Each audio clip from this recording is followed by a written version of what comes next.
Good morning friends, నేను advocate Srinivas Chauhan. మిత్రులారా, తప్పిపోయిన వ్యక్తుల యొక్క ఆస్తులను ఎలా మనము వారసులుగా రిజిస్ట్రేషన్ చేసుకోవాలి? ఒక ప్రాక్టికల్ కేసులో ఏం జరిగింది అని అంటే, తమ కుమారులు కూతుర్లు చూడటం లేదని చెప్పి వృద్ధ దంపతులు ఇద్దరు కూడా ఇంట్లో నుంచి రాత్రికి రాత్రే వెళ్ళిపోయారు. ఎన్ని సంవత్సరాలు వెతికినా కూడా, దాదాపు 3-4 సంవత్సరాలు వెతికినా ఆ తల్లిదండ్రులు దొరకలేదు. మరి వారి పేరు మీద ఉన్న ఆస్తి మనము ఏ రకంగా రిజిస్ట్రేషన్ చేయించుకోవాలి అనే ప్రశ్న మొదలైనప్పుడు, ఎప్పుడైతే మనకు సంబంధించిన వ్యక్తులు తప్పిపోతారో ఆ రోజే మనం పోలీస్ స్టేషన్లో కంప్లైంట్ ఇచ్చి ఎఫ్ఐఆర్ నమోదు చేయించాలి.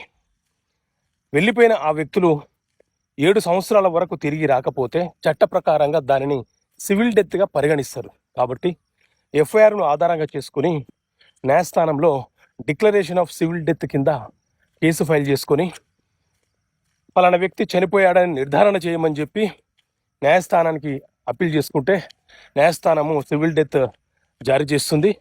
అలాగే మన దగ్గర ఉన్న ఫ్యామిలీ మెంబర్ సర్టిఫికేట్ ఆధారంగా వారి పేరు మీద ఉన్న ఆస్తులను మనము రిజిస్ట్రేషన్ చేసుకునే అవకాశం ఉంటుంది.